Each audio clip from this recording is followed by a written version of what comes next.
Всем привет! У меня на столе 4 автомобильные тормозные колодки. И эти колодки я заменил.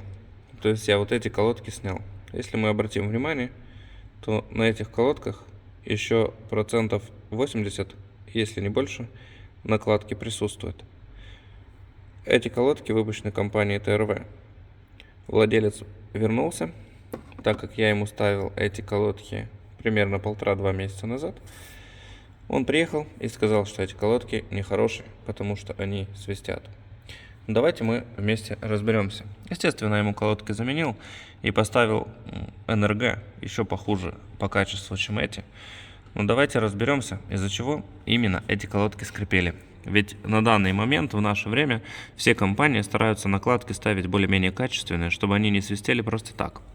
В нашем случае невооруженным взглядом видно, что сюда на краешек колодки попадала в грязь в больших количествах. Соответственно, эта грязь запрессовывалась вот сюда. Так как у нас здесь такая клиновидная форма колодки, самой накладки, и при нажатии на педаль тормоза, эта колодка, она давит в диск и впрессовывает немаленькое количество грязи. И вот это все грязь. Я специально их не вытирал. На этой колодке то же самое. Вот это все грязь. Она впрессовывается непосредственно в колодку. Соответственно, хорошее прилегание колодки, самой накладки к диску отсутствует. Из-за этого идет такие мелкая такая вибрация. Из-за того, что нету хорошего прилегания. Из-за этого появляется такой свист, который так многим не нравится и надоедает. Но в нашем случае мы приняли решение колодки заменить, вернее, владелец автомобиля.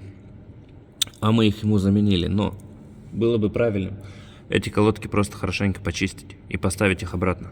И они бы не свистели.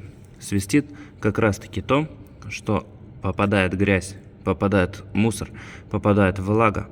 И отсутствует хорошее прилегание самой накладки к диску.